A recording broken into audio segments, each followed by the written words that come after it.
Halo,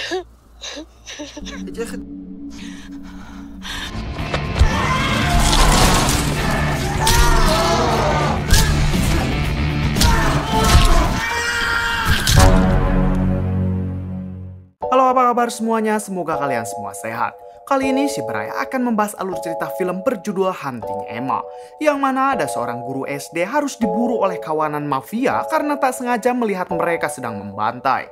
Namun tak diduga, ternyata guru itu adalah didikan ayahnya yang merupakan letnan pasukan pengintai. Oke, bagaimana alur ceritanya? Mari kita saksikan sampai selesai.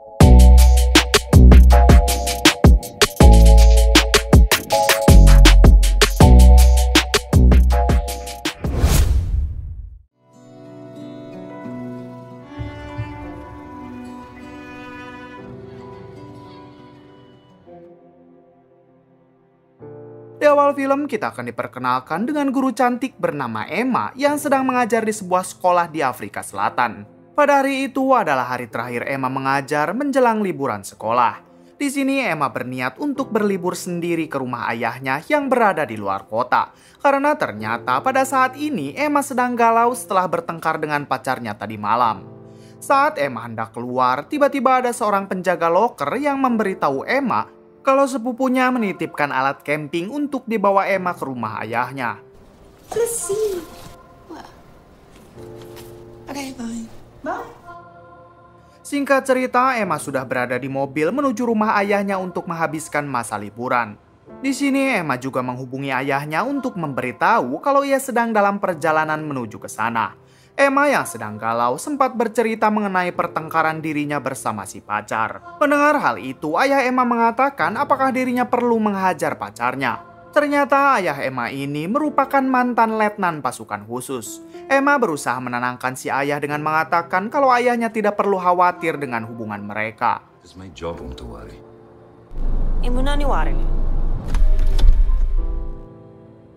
Di sisi lain ada sekelompok orang yang sedang menyelundupkan barang haram ke dalam mobil. Kelompok itu dipimpin oleh seseorang bernama Bosman, ini orangnya. Ternyata Bosman dan anak buahnya berniat membawa barang haram itu menuju perbatasan Afrika Selatan. Tak lama terlihat kelompok mereka berangkat menggunakan dua mobil.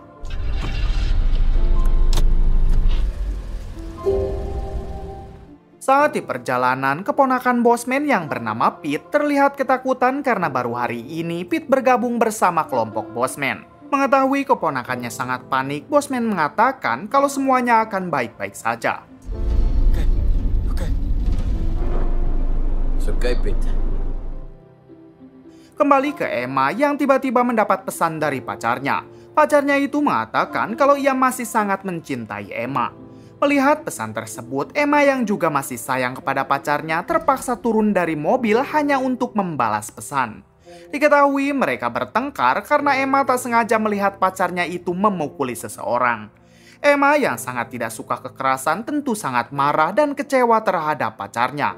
Namun si pacar mengatakan kalau ia hanya membela diri dan terpaksa memukul orang tersebut. Di sisi lain, Pete yang sedang menyetir tiba-tiba mobilnya dihentikan oleh seorang polisi. Pete yang tidak bisa menyembunyikan ketakutannya, ia sangat gugup ketika diminta mengeluarkan SIM-nya. Hal tersebut tentu membuat polisi itu curiga dan ingin mengecek ke dalam mobil. Anak buah Bosman yang berada di mobil satunya, mereka berusaha mengalihkan polisi itu dengan pura-pura menanyakan arah jalan. Namun si polisi masih tetap kekeh ingin melihat ke dalam mobil yang dikendarai oleh Pete. Hingga pada akhirnya mereka saling menodongkan pistol. Si polisi yang merasa terpojok akhirnya menyerah dan meminta kelompok Bosman untuk bersedia melepaskannya. Ia berjanji tidak akan mengatakan apapun perihal kejadian ini. Namun Bosman yang berpikir lain, ia menyuruh anak buahnya untuk melumpuhkan polisi tersebut.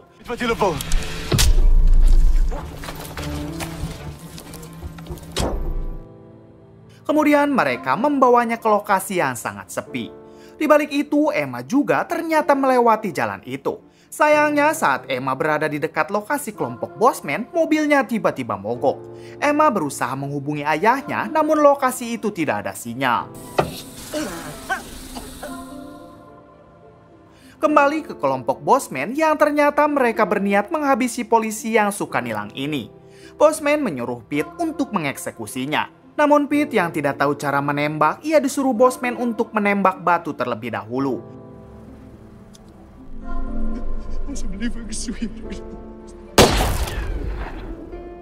Ternyata tembakan itu terdengar oleh Emma. Emma yang menyangka kalau tembakan tersebut berasal dari orang yang sedang berburu, Emma langsung mengambil botol untuk meminta air kepada mereka. Air tersebut akan Emma gunakan untuk mengisi radiatornya yang kosong.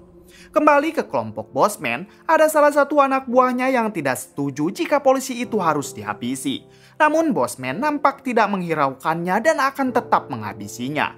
Kemudian Bosman menyuruh Pete untuk segera mengeksekusi si polisi. Di saat bersamaan Emma sampai di sana. Emma melihat dengan mata kepalanya sendiri ketika polisi itu dihabisi.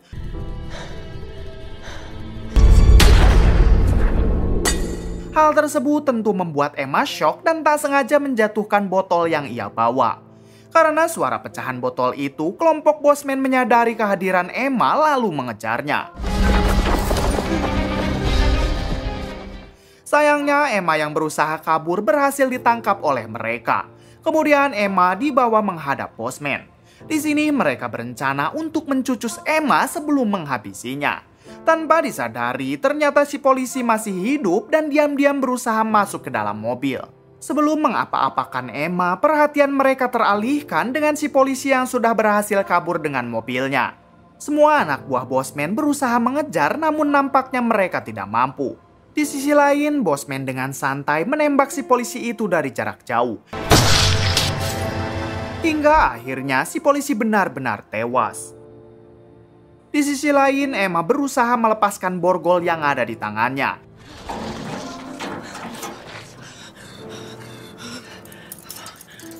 Setelah berhasil, Emma pergi ke arah mobilnya untuk mengambil perlengkapan camping milik sepupunya.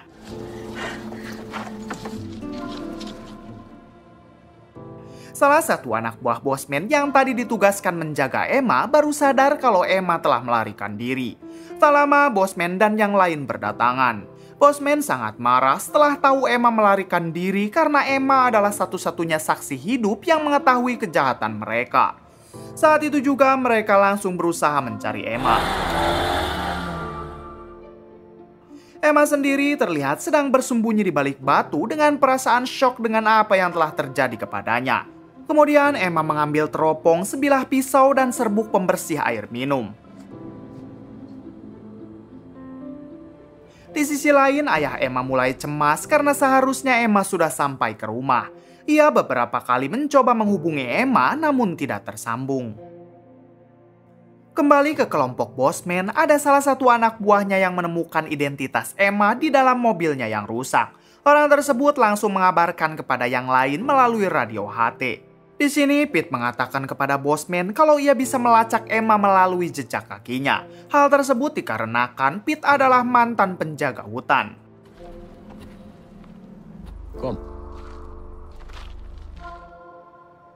Setelah semuanya berkumpul, mereka mulai mencari Emma melalui jejak kaki yang ditinggalkannya. Salah satu dari mereka sengaja menghapus jejak agar tidak ada orang lain yang menyusulnya. Singkat cerita, komplotan Bosman sudah sampai di bebatuan tempat Emma tadi berada. Beruntung saat itu Emma sudah tidak ada di sana lagi. Ternyata Emma sedang memantau pergerakan mereka melalui teropong yang ia bawa tadi. Di sini Emma mulai sadar kalau kelompok Bosman melacaknya melalui jejak kaki. Saat itu juga Emma berusaha mengelabui mereka dengan membuat jejak kaki palsu.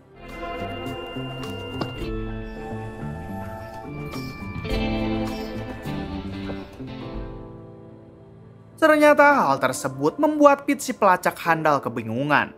Akhirnya kelompok Bosman memutuskan untuk berpencar mencari Emma ke berbagai arah. Di balik itu ada seorang pengendara yang tak sengaja melihat mobil Emma di pinggir jalan. Orang tersebut kebetulan adalah sahabat ayah Emma. Ia sempat memanggil-manggil nama Emma namun tidak ada jawaban. Kemudian orang itu pergi ke tempat yang ada sinyal untuk menghubungi ayah Emma. Mendengar kabar tersebut, ayah Emma langsung memutuskan untuk datang ke sana. Emma sendiri saat ini berhasil menemukan sebuah air. Namun Emma yang yakin kalau air tersebut sudah terkontaminasi, ia berusaha mensterilkannya dulu ke dalam botol.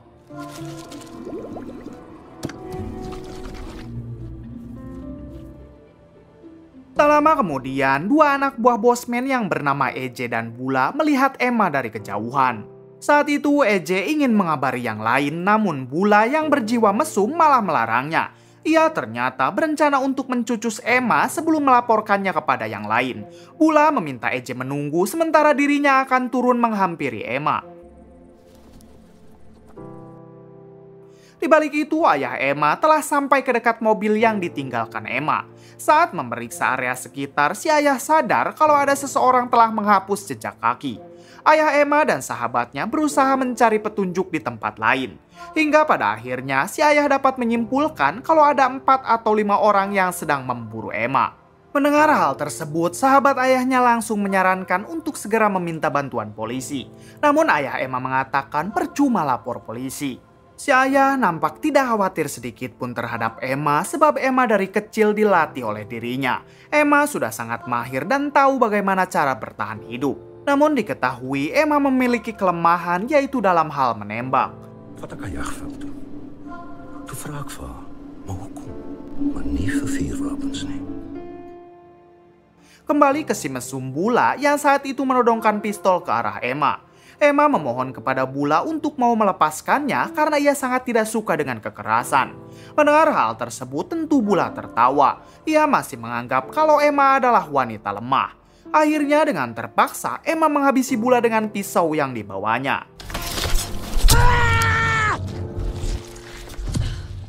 Di balik itu, EJ yang sudah menunggu cukup lama, ia mencoba memanggil Bula namun tidak ada jawaban. Akhirnya ia melaporkan kepada yang lain kalau Emma sudah ditemukan. Hal itu terdengar juga oleh Emma melalui radio HT milik Bula. Emma langsung mengambil radio serta pistol milik Bula lalu bergegas pergi. EJ yang sempat melihat Emma kabur, ia langsung mendekat ke lokasi tersebut. Hingga akhirnya ia menemukan Bula yang baru saja dihabisi Emma. EJ lalu memanggil yang lain untuk segera cepat menghampirinya.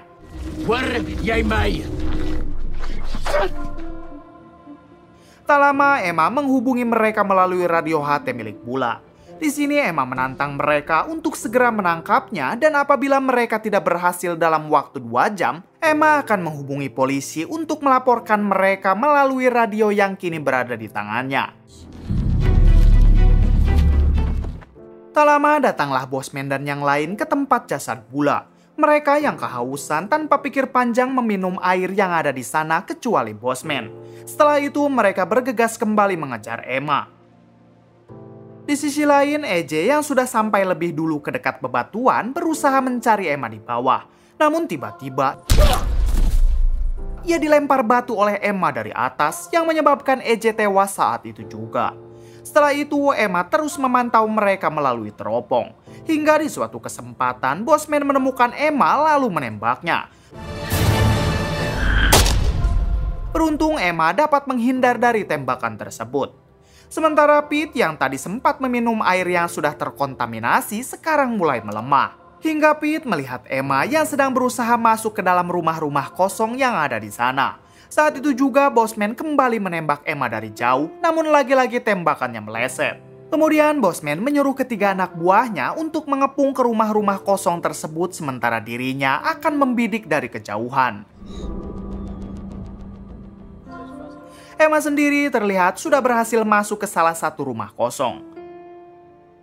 Di sisi lain, ayah Emma ternyata sudah kembali pulang ke rumah karena ia yakin Emma mampu mengatasi masalahnya sendiri. Sementara ketiga anak buah bosman yang sudah mendekat memutuskan untuk berpencar ke setiap rumah kosong.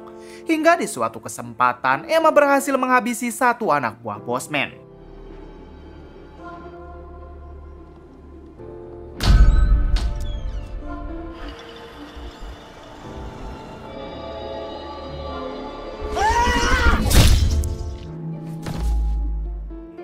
Bosman yang melihat Pete hanya duduk, ia langsung menyuruhnya untuk segera masuk mencari Emma.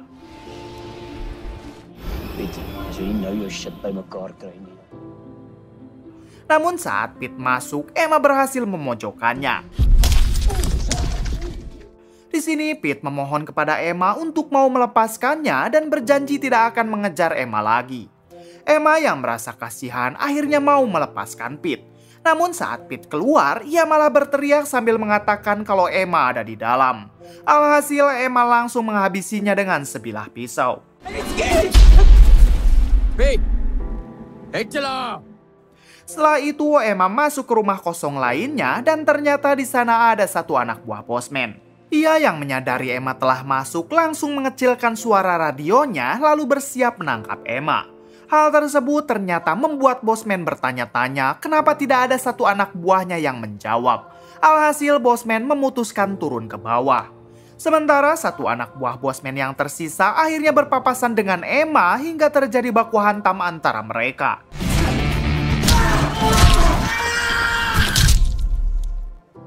Emma yang sangat ahli bertarung jarak dekat akhirnya mampu menghabisi anak buah bosman. Kini yang tersisa hanyalah bosman seorang. Saat Emma keluar, ternyata bosman sudah berada di sana sambil menodongkan senjata snipernya. Bosman yang masih meremehkan Emma, ia menantang Emma untuk beradu tembak ala koboi. Emma sempat khawatir karena ia sangat lemah dalam hal menembak. Namun untuk pertama kalinya, Emma berhasil menembak dengan cepat dan tepat sampai bosman pun koit.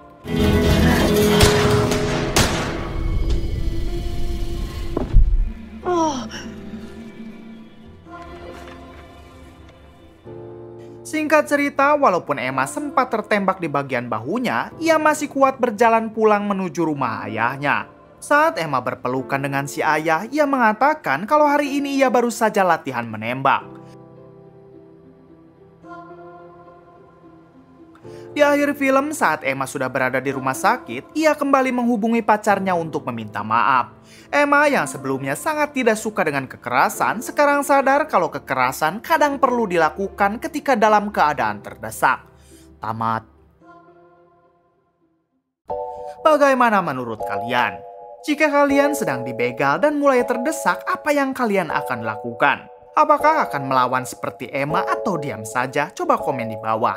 Oke, cukup sekian dari saya. Mohon maaf bila banyak kesalahan. Salam dari Bray Movie.